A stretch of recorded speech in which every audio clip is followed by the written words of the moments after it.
Hey, it's Dennis at 3D Mini Magic.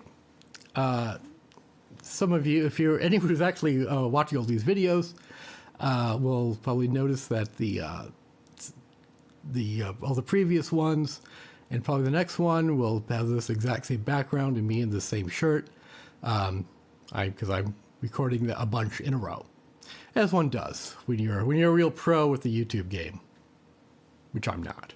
But so we're seeing how it goes. I kind of ramble through this. I'm planning to put, some graphics around me so it's not quite as awful as looking at my face and hearing my voice for 10 minutes straight. Anyway, enough of that.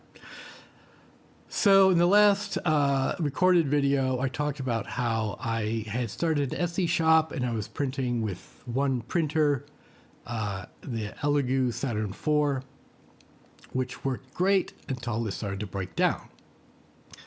And I said, well, I really need to have at least two printers going to get this, because my business was picking up. I started to get more orders, and I couldn't just not print. I couldn't just not print for a couple days. I would have gotten way behind. So I decided, kind of an emergency purchase. I got an Anycubic Photon Mono M7, which I would have sworn in the description said it had auto-leveled, but then when you get it, it's clearly does not auto-level. You have to manually level it. But anyway, so I get the thing. I set it up according to the instructions. And as often happens, these things, it works great. I'm back in business. I'm printing away. I'm printing like mad. And I get some parts I need from my Elegoo Saturn 4. So I had that for a little while. I had two whole printers printing away, which is just a wonderful thing. One of the things that allows me to do is not only keep up with orders, is I'm continually creating my own designs. Some are like characters, for miniatures. And I've also been working on things like more like props and collectibles, like dice towers, holders for pens and paint bottles for all you miniature painters out there, of which I am one as well. So this is great. Life is going good. Then of course, the Anycubic starts to fail. And on that one, also it was the LCD screen failed, so I have to replace that. By the way, these LCD screens, you basically have to disassemble the entire printer. I mean, you become an expert on every piece of what's inside there, because you have to take the whole thing apart, replace the screen, and then, put it all back together again. Which was really daunting to me at first. I'm not an electronics person or a hardware guy by any means. But, the manufacturers on their YouTube channels have pretty good videos on how to do that. It's mostly you're taking unplugging all these wires and connectors from the motherboard so you can take the thing off. And you just have to take a lot of photos so that you can put it back together correctly. So I managed to do that. That's great. Oh, about the time I do that, the LCD screen on the Elegoo, my other printer, that also fails. So I've replaced the LCD screen on the Elegoo twice in the space of 3 months.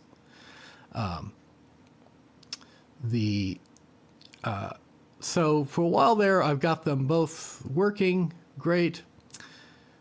Then, okay, here became the real story, the real saga with the Anycubic. Is I go to print something, and it starts its print process. As the build plate is lowering into the, into the vat, I get an error message saying there is residue in the resin vat. I'm like, ooh, that's bad. So I clean out the resin vat, and I'm like, okay, make sure, there's nothing in there. Start the print, put it all back together, pour the resin in, and I get the message again. By the way, when I empty a vat, I have a filter when I pour the resin back into the resin bottle. So I don't just pour it in without any kind of filter. So anyway, so I've cleaned out the resin vat, I filtered the resin, and I pour, the filtered resin back into the clean vat, start it again, I get the same message. Residue in the vat. And actually this, I'm kind of conflating two incidents. This, so I'll be quick, is I had an extra new resin vat from the manufacturer, untouched, unopened. So I'm like, well, I'm like really sure that there isn't any residue there. So to make sure, I take a new resin vat, unopened, open it, take all the wrapping off, and so forth. Put this brand new resin vat on the machine, and I open up a whole new, fresh, unopened bottle of resin. So how can there be residue? It's a new vat, it's a new bottle. Well, the machine tells me residue has been detected. I'm like, what the heck? And I contact Anycubic support. They tell me that there's actually a calibration that you can do through the machine. So I do that, and it fixes the problem. Great. Back to working. A few weeks after that, I get the same error. Residue in the vat. And I do all the same checks. Clean the vat and everything. I'm like, okay, I need to calibrate again, I guess. Well, I calibrate just like I did before, but I continue to get the error. I contact Elegoo. They tell me that, it could be the strain gauge, which is along the y-axis arm, that's broken. So they send me, I'm just going to move over here.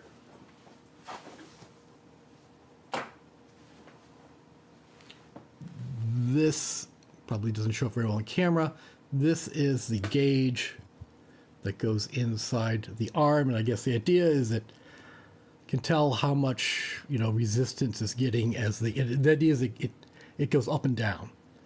So I guess this gauge is there telling the machine how any resistance that it's meeting, and I guess if it meets resistance, it says, there must be residue stopping me from going further down. So they sent me a new one of these, which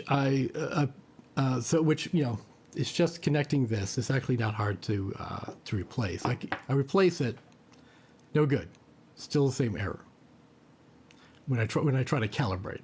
And also, when you try to calibrate, and I actually back up. When I was trying to calibrate, it would just say calibration failed.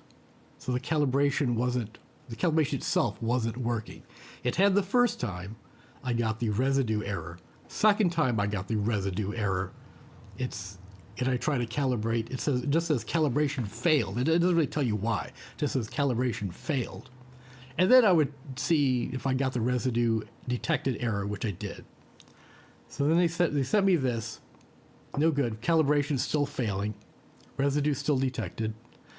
They send me basically a little piece of I don't know what it's called, but like a little microscope board that this connector goes into, and a new motherboard. So I replaced those, which I'd never done before, but it actually was, thankfully, it's also not as hard as, I thought it would be. If you ever looked at stuff, you see all these wires and stuff coming out of this, circuit board. You're like, oh, wait, if I take it off, how will I know where it goes back into? But I kind of was able to, to be honest, I used like a little pen to put a little mark. I bought like a set of colored pens, and I would put like a red dot on one connector and a red dot on where it went to, and then a green dot on one connector and a green dot on where it went to.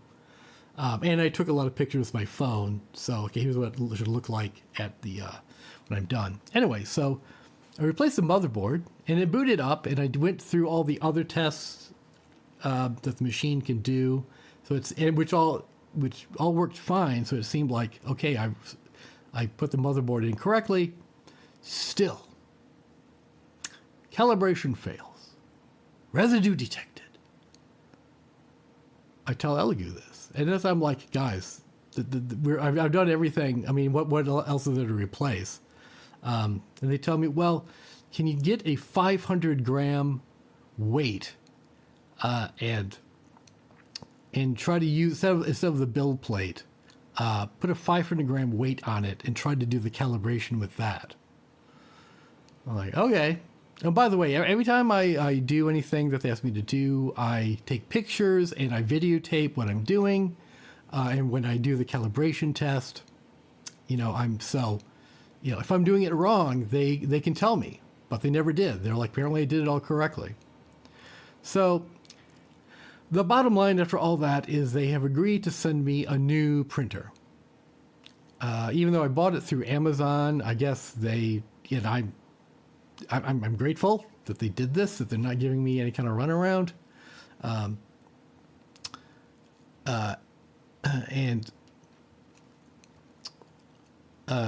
So it'd been like, at this point, it'd been like a while. So it was really past the regular, return date.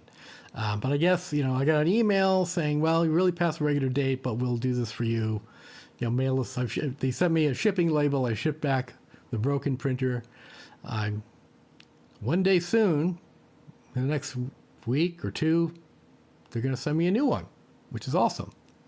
So then I'm down to the Elegoo again. And I'm really paranoid at this point about how long the Elegoo is going to last. Because these things, basically, these consumer level printers, if you're lucky, they run without real incident for a couple weeks, 3 or 4 weeks.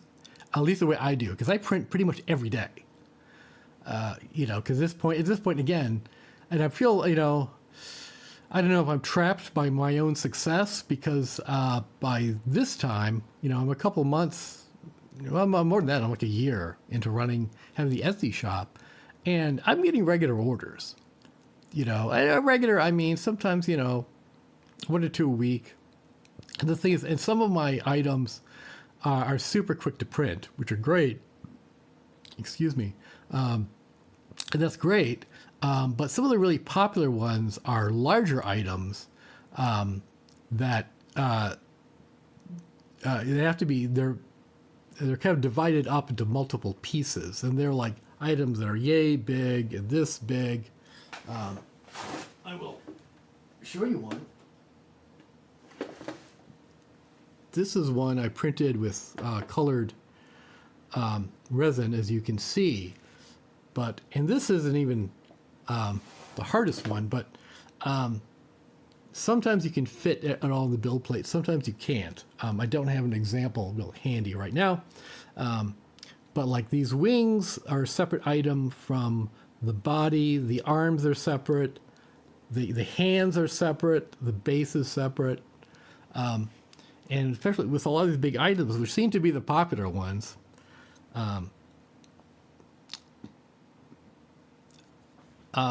it takes a while. It takes a while to print, and if you have never used these printers at all, even a little, this doesn't look terribly big, but it's 3 or 4 hours to print, like the body. I forget with this one, but like that's for one part of this.